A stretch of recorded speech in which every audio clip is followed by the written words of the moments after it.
The interpreter's booth went silent for 4 seconds. In his world, that's an eternity. Adrian Novak sat behind soundproof glass, headphones clamped over his ears, watching two men decide the fate of 100 million euros, and he couldn't get the words out. 31 years old, 11 years of experience, fluent in 4 languages, and in this moment, none of them mattered because his mind had frozen mid-sentence, replaying every possible translation instead of choosing one. The German delegate leaned forward, waiting. The Japanese investor across the table checked his watch. Adrian's finger hovered over the microphone button. Say it wrong, and the deal collapses. Say it too soft, and they think you're hiding something. Say it too strong, and you insult him. 3 more seconds passed. Then he spoke, but not what the delegate had said. A hedge, a safe, vague version of his sentence, stripped of the one word that mattered most: urgent. The Japanese investor's face didn't change, but 3 hours later, the deal did. He walked, politely, quietly, devastatingly. His supervisor, Klaus, didn't yell. He just said, "You had it right in your head, Adrian. You always do. You just take too long to trust it." That night, Vienna's trams rattled past his apartment window while he replayed the moment 50 times, editing a sentence that could no longer be changed. By Monday, the agency had reassigned him, not fired, just quietly moved to smaller, forgettable jobs, contract renewals, school board minutes, the kind of work where mistakes don't cost anyone millions. Adrian told himself it was fine, temporary, a pause. But 3 months later, he was still there, sitting in a nearly empty office, translating a parking dispute between 2 neighbors, wondering how 11 years of skill had shrunk down to this. Then his phone rang, an unfamiliar number, a woman's voice, rushed and breathless, speaking in Dari. "Please, I need someone who can translate, now. My son is in the hospital, and no one understands us." Adrian grabbed his coat before he'd even agreed. Vienna General Hospital, 9:47 p.m., fluorescent lights buzzing. A woman named Freshta stood outside the pediatric ICU, gripping her phone like it was the only solid thing left in her hands. Her son, Yusuf, was 8. 2 hours earlier, he'd collapsed at school. Nobody knew why.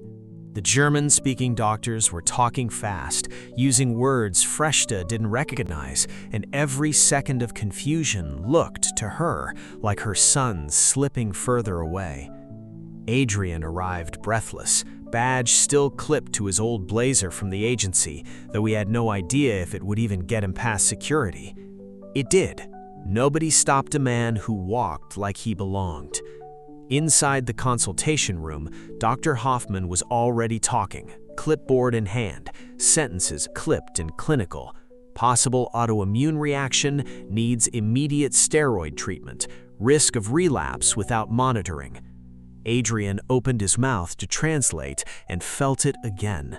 That same freeze, that same fear of choosing the wrong word in front of people who couldn't check his work, who had no choice but to trust him completely. Freshta grabbed his hand. Not hard, just enough. "Please," she whispered in Dari, "I don't need it perfect, I need it now." Something in that sentence cracked something open in Adrian.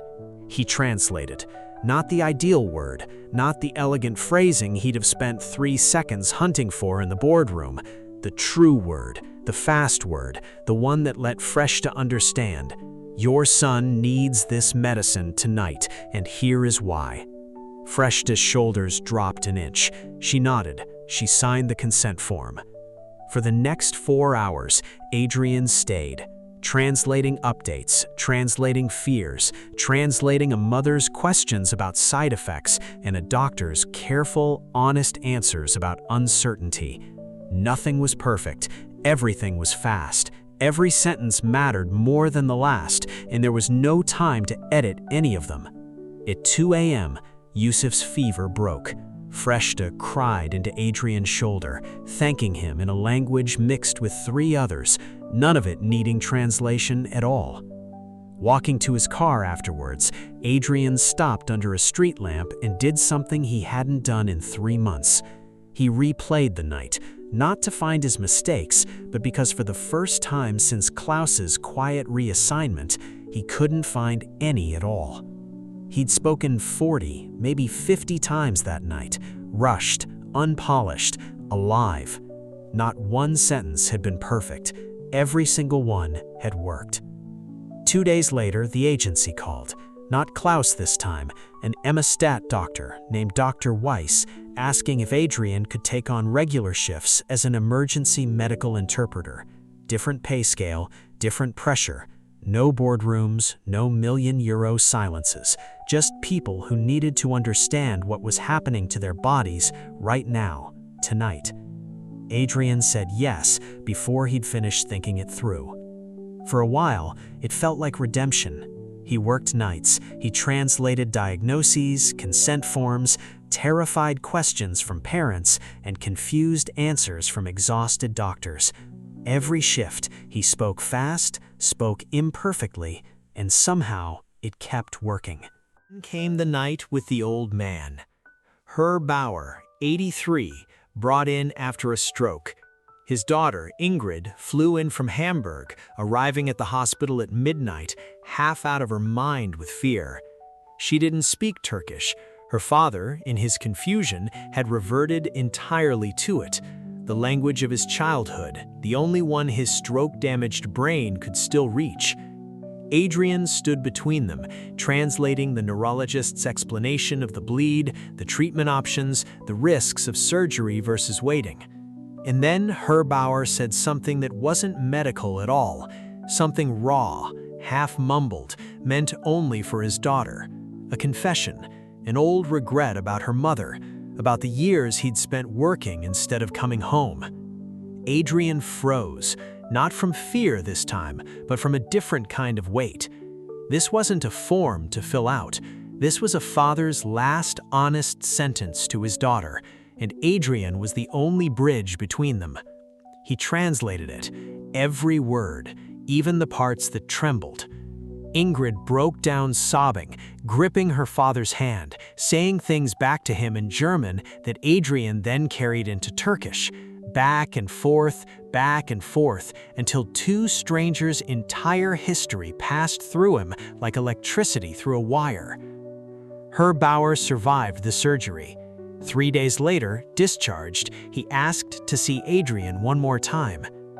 "You didn't just translate my words," the old man said, gripping his hand with surprising strength.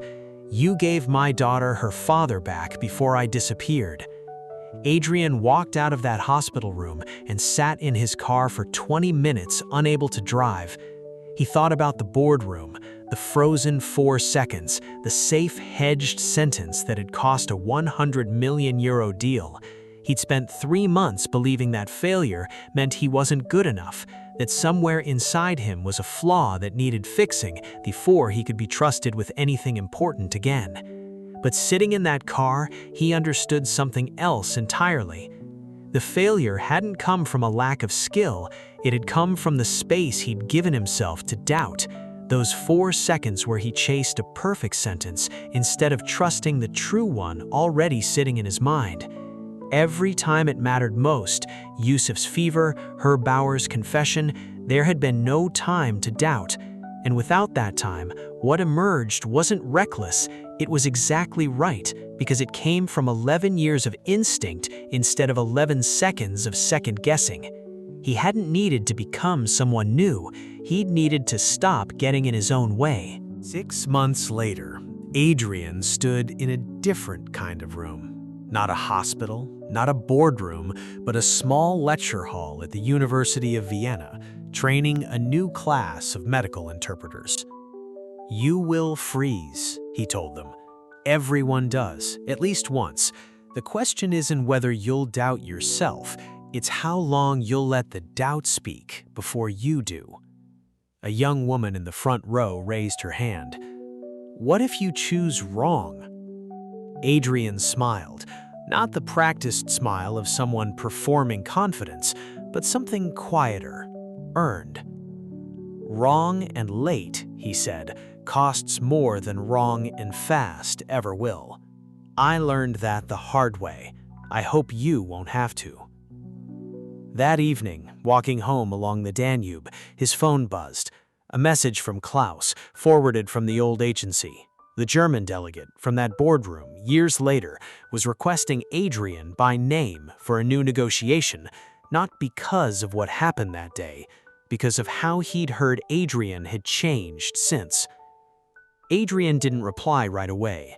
He just stood on the bridge, watching the water move without hesitation, without pause, without a single second wasted deciding which way to flow.